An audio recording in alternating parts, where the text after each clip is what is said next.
100 शब्द प्रति minute dictation लिखेंगे। नई दिल्ली। प्रधानमंत्री नरेंद्र मोदी ने तीसरे कार्यकाल के पहले बजट सत्र की शुरुआत से पहले कहा कि विकसित भारत का लक्ष्य हासिल करने के लिए सरकार देश के सर्वांगीण विकास की दिशा में नवाचार, समावेश और निवेश के जरिए आर्थिक गतिविधि का रोड मैप तैयार किया है। देश जब आज़ादी के 100 साल मनाएगा तब देशवासियों के सामूहिक संकल्प के सहारे विकसित भारत का संकल्प हर हाल में पूरा होगा। पीएम ने कहा कि विकसित भारत के लाभार्थी आज के युवा और किशोर वर्ग होगा।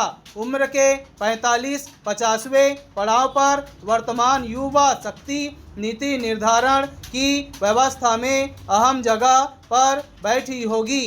ठीक उसी तरह जैसे 30 के दशक में पूरी युवा पीढ़ी आज़ादी की जंग में खप गई थी और उसका फल उसके 2.5 दशक बाद की पीढ़ी के हिस्से में आया था, इसी तरह आज की युवा पीढ़ी 25 वर्ष बाद मौजूदा काम व मेहनत का स्वाद चखेंगे। नेक्स्ट पारा। प्रधानमंत्री नरेंद्र मोदी ने संसद के संयुक्त सत्र में राष्ट्रपति द्रौपदी मुर्मू के संबोधन की सराहना करते हुए इसे विकसित भारत के निर्माण की दिशा में राष्ट्र के मार्ग की एक शानदार रूपरेखा बताया।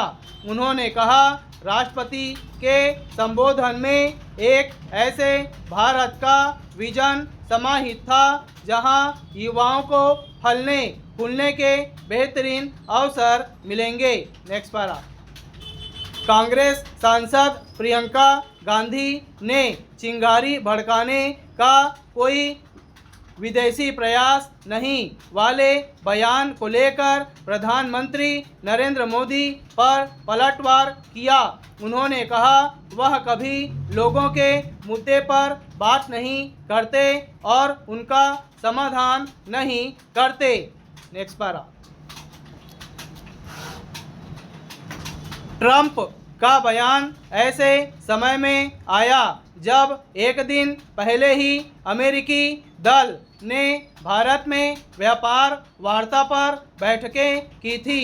इस दिशा में प्रगति के बीच ट्रंप के बयान को भारत पर दबाव बढ़ाने की रणनीति के तौर पर भी देखा जा रहा है। अमेरिकी राष्ट्रपति पहले भी कई मौक़ों पर भारत की तारीफ करने के बाद ही नई दिल्ली के हितों के प्रतिकूल अपना रुख अपना चुके हैं।